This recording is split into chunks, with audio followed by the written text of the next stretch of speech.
Hello there.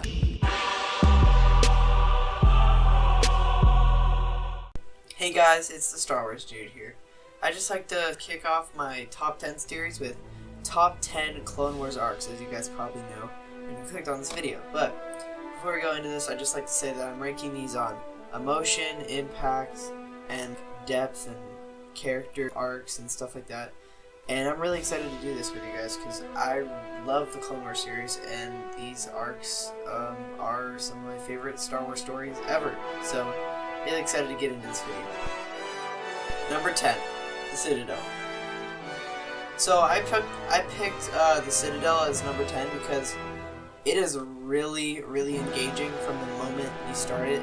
It made the task of breaking in and rescuing Evan Peel and Tarkin from this place really daunting and really scary. Like they made the act of rescuing them very formidable, and they spent like the whole first episode just breaking in, and then the next two episodes were really intense with a lot of clone deaths, including even Evan Peel's. And it also teased a lot of Tarkin and Anakin's relationship, which was really great to see, and I loved how they did that Vader foreshadowing. And overall, this was just a great arc with a lot of great action, great character moments, and just like a highlight of the Clone Wars series. Number 9, the Nightsister arc. So this arc was really good. It started out with Dooku finally betraying Ventress, which we knew was going to have to happen eventually because Ventress isn't in Revenge of the Sith. But it was just really interesting, and once Ventress went on her own and went back to the Nightsisters with Mother Talzin, her character was so much more intriguing, so much more interesting to watch, because she wasn't this one-sided villain that was just a Sith acolyte that was just doing her bidding. She was on her own path, doing her own thing, and she wanted revenge, and it was really, really cool to see. Plus, this arc also introduced Savage Opress, who would become way more important down the line as he was revealed to be Darth Maul's brother. And I just really like seeing Ventress's very, very interesting story arc, as well as Savage's, as well as Dooku's. Dooku had an interesting arc in this series of episodes as well. Number 8, the Second Battle of Geonosis. So, the Second Battle of Geonosis was a great the highlight of Season 2 in my opinion. It was really awesome to watch. The first episode was really intense, just getting and landing on Geonosis. Things don't go as planned, there's a lot of death. And it's really cool to see all the characters have to find their different way to meet up on the... they have a set meeting point, and only Obi-Wan makes it, and then you have to watch all the others scramble and make it there, because things don't go as planned. That was really interesting to watch. Second episodes are really cool because it focuses on Ahsoka and Barriss. So we see Ahsoka and Barriss have different styles of being a Padawan. That's really interesting to watch. And then the third episode takes a dark turn with Geonosis and the zombie epidemic. And Anakin and Obi-Wan's relationship is fleshed out a lot. It's really scary. Clone Wars is taken to a new place in this episode. And in the next episode, of course, they take it to the next level and have brain worms infect the clones. And no one is safe. All the clones are getting infected, and Ahsoka and Barriss have to fight their way out. Clone Wars it was a unique group of episodes for Clone Wars, and it was the highlight of Season 2. Number 7. The Obi-Wan Undercover arc. This arc was great. I personally love this arc. It just explored the underworld and the bounty hunter theme of the series a lot, and it really fleshed out that. That was really cool to see. Obi-Wan dies in the beginning. And of course, we all have knowledge of him surviving. We've seen all the movies, so we know he survives, but it's interesting for us to watch Anakin and Ahsoka's reaction to that. And once we realize he survived, he goes undercover as a bounty hunter Rico Hardin and infiltrates Cad Bane and Moralo Evol's trust, and it's really interesting. They go to Nahata, and he's just trying to find out the plot that has to do with the Chancellor that Count Dooku has for all of them. And it's just really great. The highlight of this arc is the box episode, which is like the Bounty Hunter Hunger Games, basically. It is really great, really tense, and having all these unique designed hunters go at it against each other in this box. Really interesting. And Cad Bane gets a lot. If you're gonna kill him, do it like a man. Of time to shine, who I love as a character. He has a lot of great dialogue and a lot of great moments. Just a really well-written arc. Also, I'd like to note that this arc does a great job at showing how Anakin Skywalker has doubts with the Jedi. The Jedi don't tell him everything. The Jedi don't tell him that Obi-Wan actually survived. And that causes him to doubt the Jedi Order. And it's great showing this slow doubt on the Jedi, and it really adds to Revenge of the Sith very well. Number 6. The 5/Order 66 arc. This arc was great at showing my favorite clone trooper, ARC Trooper Fives. Fives is the main character of this arc. And I mean, I guess you could say the Umbara arc is Rex's arc. But yeah, this is really Fives' arc, and it's all about him. Five discovers the plot to destroy the Jedi, Order 66. And this arc does a great job at giving a canon explanation for how Order 66 was engineered and how it was planned by, like, Darth Sidious. Really well done. I really liked how Fives would find out, but the Kaminoans used all this stuff about him taking the chip out and how he could be unstable. They used that against him, and that's why people did believe him. It's sad because I love Fives, but they handled the whole Order 66 and him finding it out very well. And his death at the end was very sad. It was a very sad moment. Probably the second saddest moment in the whole Clone Wars show. And I'll get to the first saddest part in a little bit. But yes, it was just a very dark arc, and I'm glad that Fives is at the forefront. And another great addition to the arc was Fives' relationship with AZ3. I really like seeing Fives have to befriend this cute droid that's really oblivious to a lot of stuff and convince him that it's his programming to help him, and it was just a really cute and fun relationship to watch. Overall, this arc explained Order 66 very well, and it was a good send-off to Fives' character. Number 5, the Yoda arc. Now, this wasn't the intended ending of the show, the intended finale, but it totally worked as the finale. Yoda was shown in a different light in these 4 episodes, and it explained the nature of how Obi-Wan and Yoda were able to manifest themselves as Force ghosts in Episode 6, Return of the Jedi. And it just did a very good job at explaining that. It delved into the Force a lot. And this arc was really enjoyable to watch because people like me that love Yoda, he may not be my favorite character, but everyone loves Yoda. I've never heard of one person say that they don't like Yoda. Everyone loves Yoda. So watching this arc, seeing Yoda being taught instead of being the teacher was really great to see. Really enjoyed this arc. Number 4, the Mortis arc.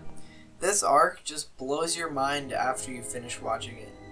There's so many mysteries that aren't solved after this. It leaves you on a cliffhanger, even though it has a resolution. There's still a lot of questions, and some of them still aren't answered to this day. This arc is great as it enhances our 3 main protagonists a lot. Obi-Wan, Anakin, and Ahsoka, especially Anakin, have a lot of character drama and depth. The most of the plot is surrounded around Anakin as the father, one of the ones, is convinced that Anakin is the chosen one, and Anakin must prove to him that he is, and he himself doesn't really believe. It's an interesting arc, and we know that Anakin's the chosen one, but we also know what's going to happen to him, and there's a lot of foreshadowing as to what his fate is. Since we've seen the movies, we have the benefit of that, and we know it happens. It's very interesting, these 3 Force users, and to see basically are they gods or what are they? These Force wielders. It's very interesting to see Ahsoka turn to the dark side for a little while. Her turn is like scary, and she's pretty like mean, and is kind of sad. They're like, no, Ahsoka. And Obi-Wan gets a lot of cool moments. And yeah, the episode ends on a really good cliffhanger. No time has passed. Was all of that real? Was that just a dream? It leaves it up to your interpretation, which is really great. Number 3, the Umbara arc. This arc is personally my favorite arc. It is fantastic. But I decided to put it on number 3 because I'm ranking it on what I think is best and not what is my personal favorite. This arc is, I think, the best example of how the Clone Wars made the clones actual characters that we cared about. The Clone Wars made the clones people that we wanted to see succeed, and we didn't want them to die. They made them like people that we wanted to root for instead of just the throwaway CGI army like they are in the prequels. They actually become characters. Rex, Fives, Kix, Jesse, Hardcase, Tup, Dogma, Appo, they all become characters that we root for, especially when Pong Krell comes along and kind of bullies them, and then they realize that Pong Krell's really bad.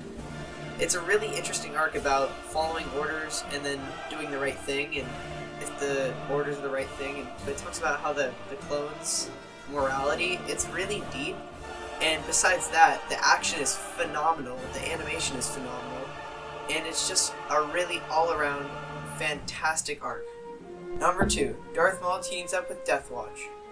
This arc is a prime example of what makes Clone Wars great.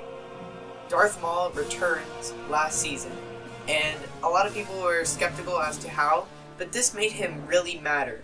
And not that I didn't like Maul in The Phantom Menace, this enhanced Maul's character immensely, at least for me. Maul was a very intimidating physical opponent in The Phantom Menace. He didn't have a lot of lines, but in the Clone Wars, he fleshed out his intellectual side.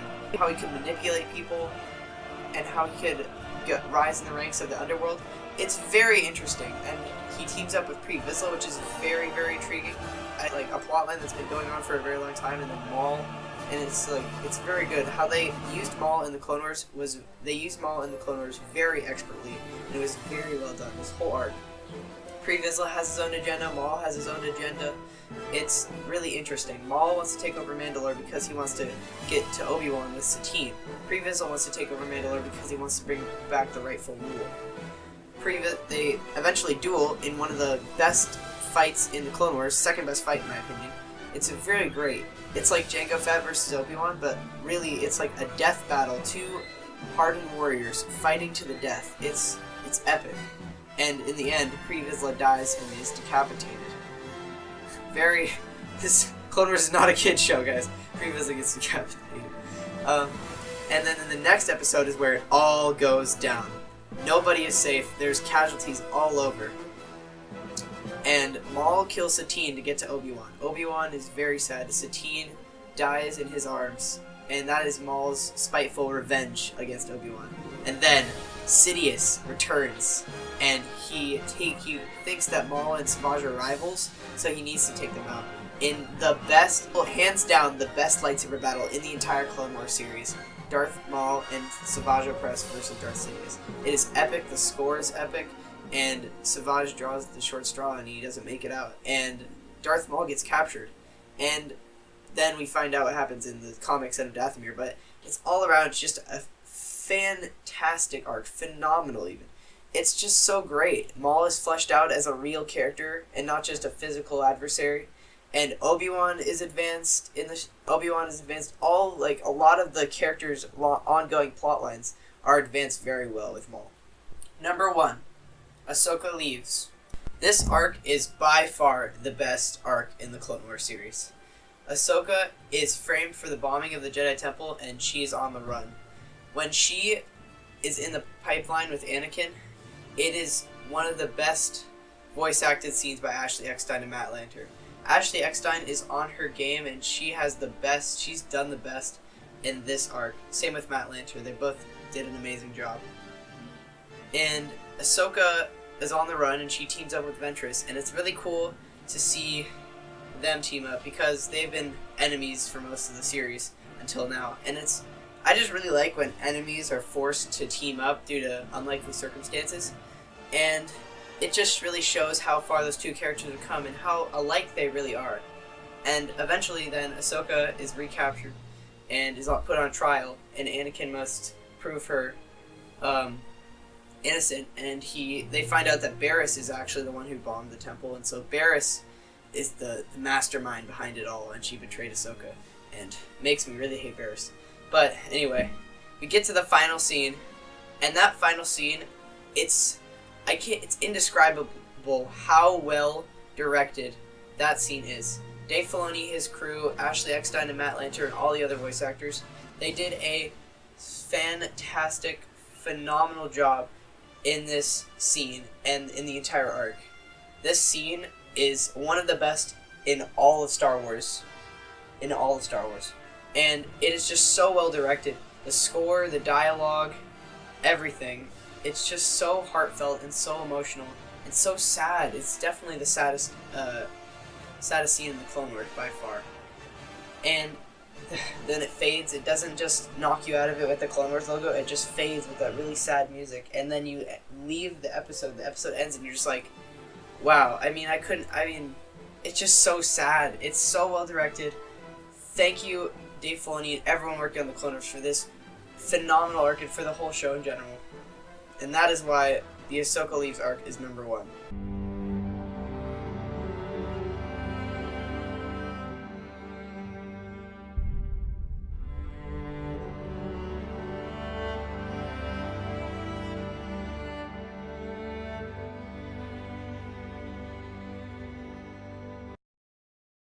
So I hope you guys enjoyed that top 10 Clone Wars arcs, and hopefully you guys want me to do more top 10s and stuff like that. I'm really excited because I'm really starting to get the flow for this YouTube thing, and I'm really used to YouTubing and recording videos and stuff. So I'm really excited to grow this channel with you guys. So thanks. See you guys next time.